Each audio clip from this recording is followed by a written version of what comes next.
Vamos lá, eu montei uma apresentação aqui para vocês, para a gente relembrar algumas das coisas que nós tínhamos visto até antes da suspensão das aulas.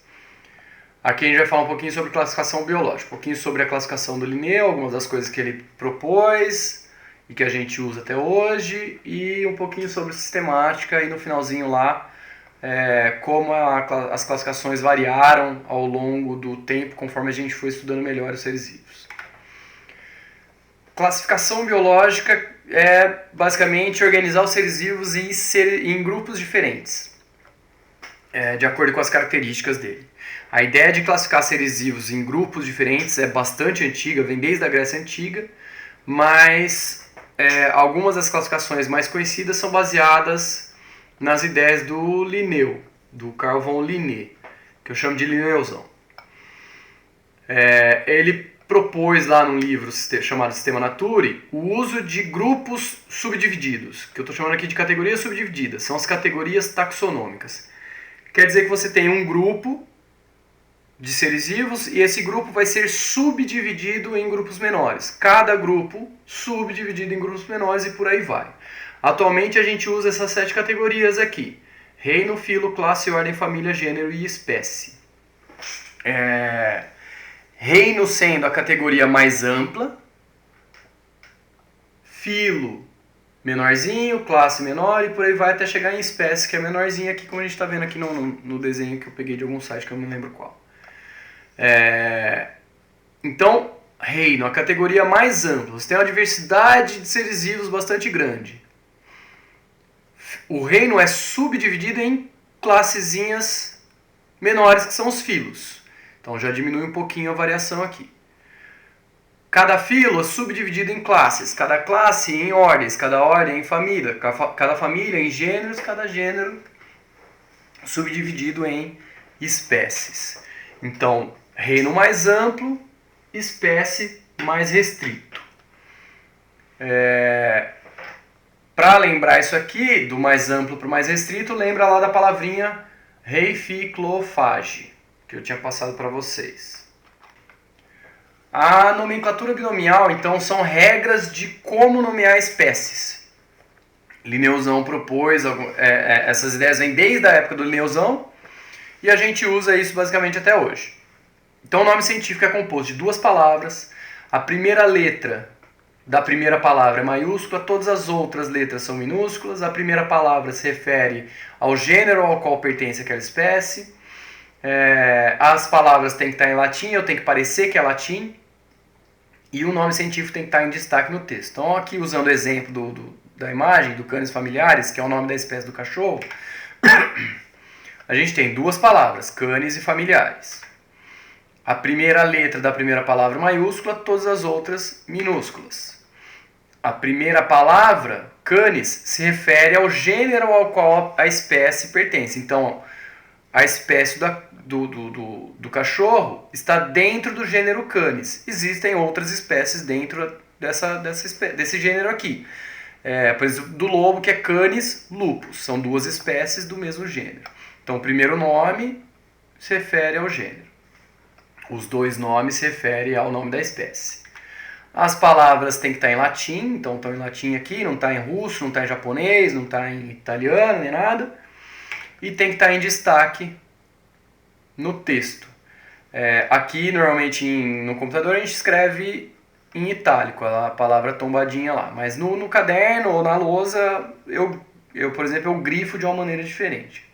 Você vê aí como que você faz no seu caderno. Tem que estar de uma forma que esteja saltando, tem que estar bem evidente, que é o nome científico. Aí a gente tem lá a sistemática. A sistemática tem esses 3 objetivos. Entender como é que surge a biodiversidade. Então ela tenta entender quais são os processos evolutivos que geram a variação de seres vivos, a variedade de seres vivos. Ela estabelece também os critérios de como organizar esses seres vivos. Além disso, ela descreve e dá o nome para as espécies. Então, quando você descobre uma espécie nova, você vai descrever essa espécie, vai dar um nome, aí você vai tentar organizar.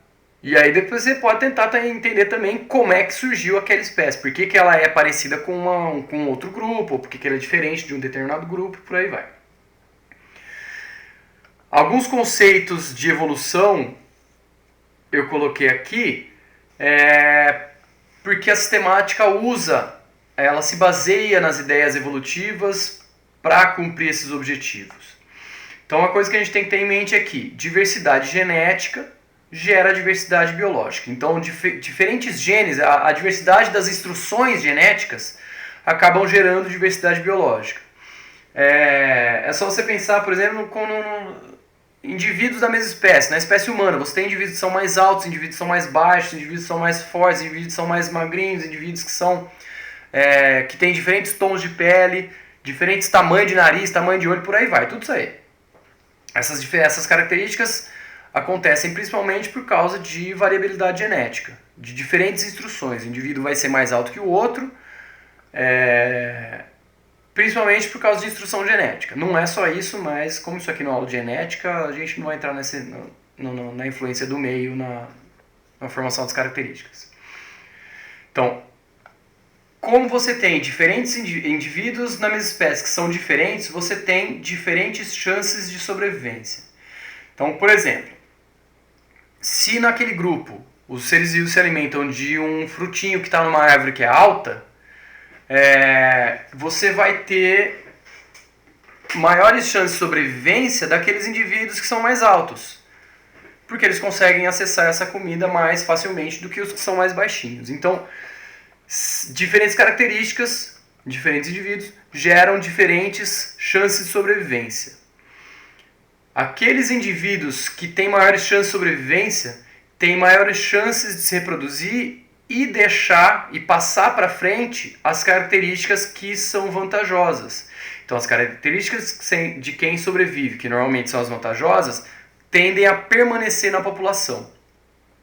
E aquelas que são desvantajosas vão desaparecendo, então os grupos vão sofrendo modificações ao longo das gerações. Quem que seleciona essa característica para a sobrevivência? O ambiente. Então, diferentes ambientes selecionam diferentes características. Por isso que você tem animais de pelagem branca na neve, os bichinhos que vivem na grama muitas vezes são verdinhos, porque isso facilita na camuflagem, mas isso são exemplos bem simplórios. Mas é assim que funciona de um modo geral. Nós já vimos isso também em sala de aula. Árvores filogenéticas. Então, a sistemática pode apresentar o processo evolutivo, os diferentes grupos de seres vivos através de árvores filogenéticas. A árvore filogenética, ela usa o tempo para você entender o que está acontecendo. Ela é baseada na passagem do tempo. Então, por exemplo, imagina que essa linha aqui representa um grupo ancestral que, até esse momento do tempo, existiu, só que nesse momento, por algum motivo, se separou em dois ramos evolutivos, duas linhagens, como se fossem dois grupos descendentes. Um desses grupos, esse aqui, gerou a espécie ou o grupo atual A. Esse outro grupo descendente, que é diferente desse aqui, sofreu uma outra divisão nesse momento e acabou gerando uma das linhagens, o grupo D. Essa outra linhagem, nesse momento, ainda sofreu outra separação, se separou em dois grupos, gerando as espécies B e C. Quando a gente considera esses grupos aqui, A, B, C e D, todos eles têm um parentesco, porque todos eles, direto ou indiretamente, vieram desse grupo ancestral. Claro que quando a gente analisa, por exemplo, B e C, eles têm um parentesco mais próximos, porque eles se separaram há menos tempo. O grupo ancestral deles é mais recente. Então, B e C, considerando A, B, C e D, são os dois que têm um parentesco mais próximo. B, C e D têm um parentesco também, porque eles vêm dessa linhagem. E todo mundo com A por causa desse grupo aqui. Então, para poluir um pouco a imagem aqui, só porque eu não tenho lousa, não quer dizer que eu não vou fazer bagunça. Então, ó, grupo ancestral que nesse momento se separou em duas linhagens. A linhagem 1 gerou o grupo A, as espécies do grupo A, ou a espécie A, dependendo do que você está analisando. A outra linhagem existiu daqui até esse momento no tempo, que foi quando ela se separou em duas. E aí eu coloquei a linhagem 2 se separa na linhagem 2.1 e na linhagem 2.2. A 2.2 gera o grupo D. A linhagem 2.1 sofre um outro evento de divisão de grupos e, nesse terceiro período aqui no tempo, gerando a linhagem 2.1.1, 2.1 porque ela veio da linhagem 2.1, ponto 1 porque é a primeira dessa aqui, e a outra 2.1.2 que gera C. Deve ter ficado meio esquisito, mas acho que deu para entender um pouquinho. Firmeza?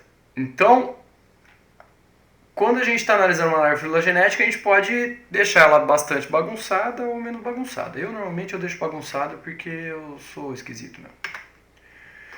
Aqui ao longo do tempo a classificação biológica foi sofrendo diversas modificações. Isso aqui eu tirei dessa página aqui da Wikipedia.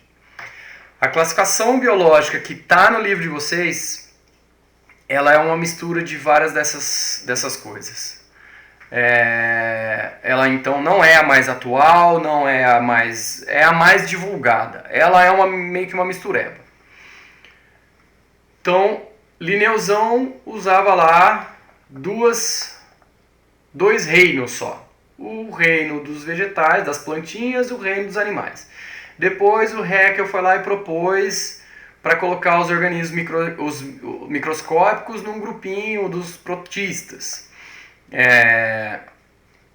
E foram sofrendo várias modificações. Essa classificação de 3 domínios, domínio seria uma categoria taxonômica acima de reino. Então você teria 3 domínios, domínio bactéria, o arqueia e o eucária, e cada um deles poderia ser dividido lá, por exemplo, em reinos, principalmente o eucária lá. Tem classificação de 8 reinos, eu já vi classificação com 12 reinos. A do livro de vocês é parecida com essa aqui. Reino Monera, dentro do qual estão as bactérias e as arqueias. Reino protista ou prototista. O prototista é um nome antigo, mas ele também é proposto em classificações mais recentes.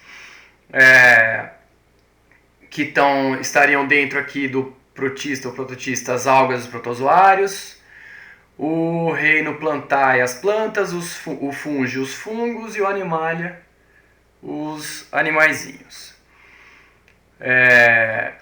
Então a classificação que está no livro de vocês não é nenhuma dessas aqui. Ela é mais parecida com essa do Whittaker, que já vê que ela é bastante antiga.